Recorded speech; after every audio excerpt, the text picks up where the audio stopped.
"Are you deaf, old man?" I said, "Move it." The voice, sharp and brimming with the untested confidence of youth, cut through the quiet hum of the Naval Amphibious Base gym. Vernon Ford, back to the speaker, continued sweeping in steady, methodical strokes. The scrape of bristles on concrete was his only response. He traced the edge of the wrestling mats, a space once revered for effort and discipline, now just a patch of floor to be cleaned. The young Navy SEAL, sweat glistening on his skin, stepped closer, casting a shadow over Vernon. "Hey, I'm talking to you. We need this space. Go empty a trash can somewhere else." Vernon paused, slowly straightening. Each vertebrae seemed to click into place, a quiet testament to age and decades of labor. He turned, his face a map of 70 years, eyes calm and pale blue. He didn't answer, simply held the young man's gaze. This quiet defiance, this absence of fear, sparked something unexpected. The SEAL, accustomed to being the dominant presence in any room, felt an unfamiliar sting of dismissal. "What's your problem? Did you not hear me?" he barked, voice rising. Nearby, another SEAL, towel in hand, chuckled. The confrontation now had an audience. Vernon's gaze stayed steady, hands gripping the worn broom handle. The air was thick with unspoken tension, a sharp contrast between the janitor's stillness and the warrior's coiled energy. The young SEAL, Petty Officer Slate, stepped closer, nearly chest to chest with the old man. The gym, usually loud with clanging weights and grunts, seemed to quiet as others noticed. Slate, a pillar of muscle and pride built through the harshest training in the world, was unaccustomed to being challenged. Vernon, lean and wiry, wore his maintenance uniform loosely, carrying the faint scent of cleaning solution and old coffee. "Look, Pops," Slate said, voice low and condescending. "This isn't a nursing home. This is a place for warriors. We need the mat. So take your broom and move." Vernon's expression didn't change. He blinked slowly, deliberately. "The floor needs to be swept," he said, raspy but clear. "Keeps the dust down. Better for breathing while you're exerting yourself." The simple, practical statement seemed to frustrate Slate more than silence had. It was mundane, ordinary. "You think I care about dust?" Slate scoffed, humorless. "I've been in conditions that would make you cry yourself to sleep. Now for the last time, move." He shoved the end of Vernon's broom, which clattered to the floor. Vernon looked down at it, then back at Slate. No anger in his eyes, just a profound weariness and deep disappointment. Around them, the other SEALs, young operators and seasoned veterans alike, watched silently. This was merely a diversion, a small spectacle at the expense of the staff. They witnessed an older man being challenged by one of their own, a reminder of the pecking order, strength versus weakness, warrior versus worker. Vernon bent down, moving carefully to pick up his broom. As he did, the collar of his uniform shifted, pulling tight across his back. For a brief moment, the skin at the nape of his neck was exposed. Just beneath his hairline was a tattoo, faded and weathered, its lines softened by time and sun. Its design, though worn, was unmistakable to anyone familiar with it. Slate didn't notice. He was absorbed in his own display of dominance, interpreting Vernon's motion as submission. "That's better," he sneered. "Now you're learning." But someone else saw it. Across the gym, leaning casually against a weight rack and observing with controlled detachment, was Master Chief Petty Officer Thorne. In his late 40s, Thorne was a seasoned operator who had experienced more than his share of combat and had encountered countless arrogant young SEALs. He rarely intervened in these contests, believing friction could strengthen a team. Yet when he saw Vernon bend, his expression sharpened. He pushed off the rack, momentarily abandoning his own workout. He had recognized that tattoo not from life, but from books and grainy historical photographs of an era before the modern SEAL teams. It was a small black trident intertwined with a sea serpent, its tail coiled at the base, the mark of the World War II and Korean War underwater demolition teams, the origin of the warriors now populating this gym. More specifically, the serpent's coiling indicated membership in a unit spoken of only in whispers, a legend among legends. Emboldened by perceived victory, Slate continued. "Maybe we should get you a new uniform," he said loudly, though clearly aimed at Vernon. "Something with a bib in case you drool." A few younger SEALs laughed. Vernon straightened, broom in hand, and his gaze shifted past Slate, landing on Master Chief Thorne, who now approached steadily, deliberately. For the first time, an emotion flickered across Vernon's face. Recognition, perhaps resignation. He had not sought this confrontation. He had only wanted to do his job quietly. For 3 years he had swept these floors unnoticed, and that was precisely how he liked it. Thorne stopped a few feet away, his eyes fixed not on Slate, but on Vernon. His expression was unreadable, a mask of calm authority. The laughter faded as the younger men registered his presence. A Master Chief on the gym floor was not unusual, but one scrutinizing a janitor so intensely certainly was. "Is there a problem here, Petty Officer Slate?" Thorne asked, his voice quiet yet authoritative, immediately cutting through the lingering bravado. Slate snapped to a semblance of attention. "No, Master Chief, I was just asking the janitor to clear the area." Thorne's gaze remained fixed on Vernon. "His name is Mr. Ford," he said, the emphasis deliberate. Then his eyes subtly flicked to the back of Vernon's neck, a silent acknowledgement of what he had seen. The puzzle pieces were falling into place, revealing a history that seemed almost impossible. The tattoo on Vernon's neck appeared to burn under the Master Chief's gaze. It was a relic from another era, a symbol etched into his skin in a smoky tent on a remote Pacific island long ago. The tattoo depicted a coiled serpent wrapped around a trident, fangs bared. This wasn't just any insignia. It marked the NCDU, the Naval Combat Demolition Units, the original frogmen. These were the men who swam into enemy harbors with explosives strapped to their bodies, clearing paths for invasions. As Vernon stood there, the fluorescent lights of the modern gym seemed to dim, replaced by the flicker of a kerosene lamp. He could almost feel the humid, salty air, hear distant artillery. He remembered himself at 20, sitting on a crate while a grizzled chief etched the symbol into his neck with a makeshift needle. It was a promise, a pact sealed in ink and pain. Every member of their small elite unit bore the same mark. It signified membership in something secret, something dangerous, a bond that would last a lifetime. They were ghosts on missions that would never be acknowledged. The tattoo was their only uniform, their only badge of metal. It silently commemorated the beaches they had cleared, the ships they had sunk, and the brothers they had lost to the deep.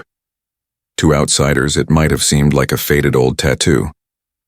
But to those who understood, it was a living piece of history, a testament to extraordinary courage. Master Chief Thorne, his mind racing, knew he couldn't allow this to escalate in public. The legacy of that mark was too sacred.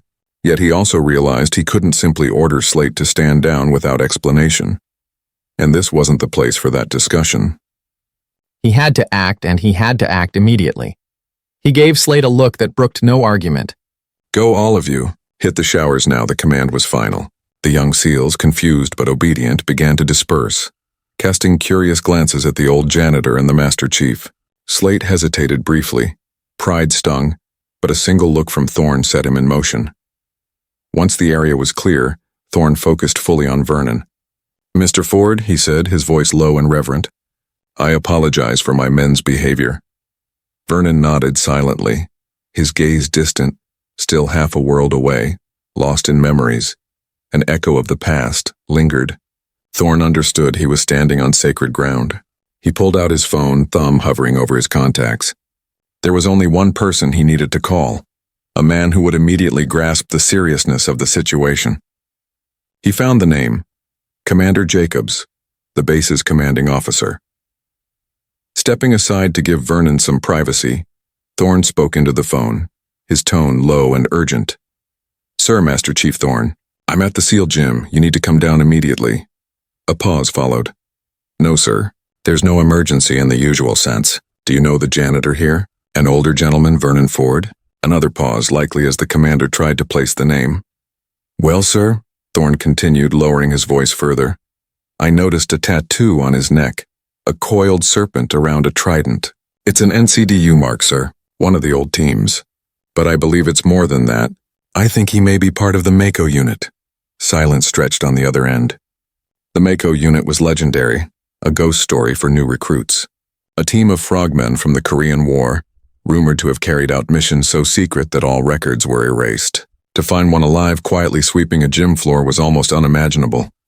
"I'll be there in 5 minutes," the commander finally said, his voice stripped of casualness. "Don't let him leave." Thorne ended the call and turned back to Vernon, who continued sweeping as if nothing had occurred. The Master Chief watched silently, a sentinel waiting for history to collide with the present. In his office, Commander Jacobs stared at his phone, Thorne's words echoing in his mind. Mako Unit. He hadn't heard the name spoken in decades. Not in personnel files, not in official histories. It was a ghost institutional lore. Jacobs spun in his chair and accessed the secure naval archives, fingers flying over the keyboard. He typed Vernon Ford. Initial results showed only a standard service record from 1950-1954, honorable discharge, basic frogman qualifications. Nothing extraordinary, but sensitive records were often buried under layers of protection. He initiated a deeper search using a command-level override. A single flagged file appeared, heavily redacted. One line remained visible: Operation MCO, sole survivor. See Addendum File X-Ray 7. He didn't have clearance for X-Ray 7, only a Navy admiral did. His blood ran cold. The janitor sweeping the gym was the sole survivor of a ghost operation. Grabbing his cover, he moved out the door, mind racing. Vernon's quiet dignity, his lack of fear, all of it now made a terrifying kind of sense. Back in the gym, Petty Officer Slate, still smarting from the Master Chief's dismissal, decided he wasn't finished. Showered and changed, he returned to the main floor, pretending he'd forgotten something. He saw Vernon sweeping, Thorne standing nearby. This was Slate's chance to assert himself, to show he wasn't intimidated. Smirking, he approached. "Hey, Pops," he said, feigning concern. "Be careful. All this dust can't be good for a man your age. Don't want you to fall, right?" He glanced at Thorne, silently challenging him. "Maybe it was time for Vernon to be in a home. We could even call them for you," he added. The remark was cruel, targeting Vernon's age and competence. Thorne's jaw tightened, stepping forward, but Vernon subtly raised a hand, halting him. The janitor's eyes, usually weary, now flickered with something else. Pity. Before Slate could speak again, the gym's main doors burst open, the sound reverberating through the cavernous space. Commander Jacobs stood there, expression grim and resolute. Behind him, 2 Marine guards in full dress uniform. Their presence was shocking, incongruous in the middle of a SEAL training facility. Behind them, visible through the open doors, was the commander's official vehicle, a black sedan with flags on the fenders, its lights still flashing. The few remaining SEALs in the gym froze, eyes wide. This level of command presence was rarely seen on the gym floor. This was not a casual visit, it was an arrival. Commander Jacob walked directly toward the scene, his gaze fixed on Vernon Ford. He completely ignored Slate, treating the young SEAL as if he were invisible. Even the Master Chief was bypassed. In that moment, his entire focus was on the unassuming janitor holding a broom. He stopped in front of Vernon Ford, standing at full height with posture ramrod straight. The Marine guards assumed positions on either side of the entrance, faces expressionless. The gym fell silent. Commander Jacob scanned Vernon's face, briefly glancing at the faded tattoo on his neck. His expression mixed awe and disbelief. He had read the redacted file and knew exactly who he was facing, a legend who had given his youth to the shadowed corners of covert warfare. Then, in a gesture that shook the room, Commander Jacobs, head of the entire naval amphibious base, snapped his heels together and rendered a precise, sharp salute. This was not casual. It was the salute reserved for a Medal of Honor recipient or a figure of profound significance. The Marine guards, observing their commander, mirrored the salute in perfect unison. "Mr. Ford," Commander Jacobs said, voice clear and commanding. "I am Commander Jacobs. I want to personally and professionally apologize for the disrespect you've been shown in this facility." He held the salute, eyes locked on Vernon's. Slate stood frozen, mouth agape, face a mask of confusion and disbelief. Master Chief Thorne remained at a respectful distance, a look of quiet vindication on his face. The commander lowered his salute but stayed at attention. "For those unaware," he announced, voice booming across the silent gym, "this is Vernon Ford. Before he worked here as a janitor, he was a frogman. He served in a naval combat demolition unit during the Korean War." He paused to let the significance sink in. He was part of a 3-man specialized team under a classified program known as Operation Mako.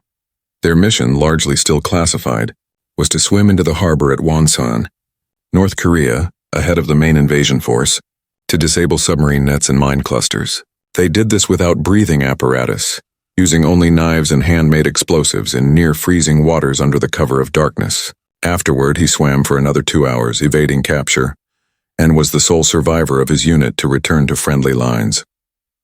For these actions, he was secretly awarded the Navy Cross, a recognition he never spoke of, for a mission that the record had been erased to protect operational security. He was not merely a veteran. He was a hero of the highest order, deserving the full and unwavering respect of everyone on the base. The story hung in the air, a striking testament to the quiet man holding the broom. The few SEALs observing, their faces pale with both shame and awe, slowly straightened, their posture shifting from casual onlookers to soldiers in the presence of true greatness. Commander Jacobs's gaze turned cold as steel toward the petrified Petty Officer Slate.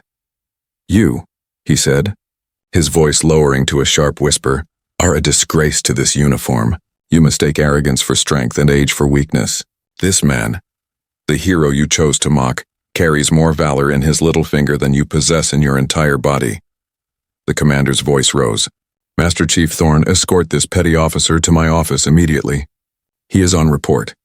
He will issue a formal written apology to Mr. Ford. Starting Monday, every operator in this command, from the newest recruit to the most seasoned veteran, will attend a mandatory naval history course focusing specifically on the contributions of the UDT and the men who built the legacy you take for granted." He then turned back to Vernon, his expression softening. "Mr. Ford," he said sincerely, "from the bottom of my heart I am sorry." Vernon spoke quietly but steadily, his words carrying across the silent gym. "Son," he said, looking at the shamefaced Slate rather than the commander, "respect isn't in the uniform you wear, it's in how you wear it. The strongest person isn't the one who lifts the most weight, it's the one who lifts others. There's no shame in any job as long as you do it with dignity." He glanced at the simple broom in his hands. The faded tattoo on his neck was a testament to that dignity, born in the crucible of war, a symbol of a promise made against impossible odds. He remembered that night vividly, huddled in a makeshift tent. The mission briefing had been clear and suicidal. They were to be ghosts. If captured, they would be disavowed. If killed, their bodies would never be recovered. Before leaving, their chief, a hardened veteran of Normandy, handed out a small kit. "The Navy won't give you a medal for this. They won't even acknowledge you were here.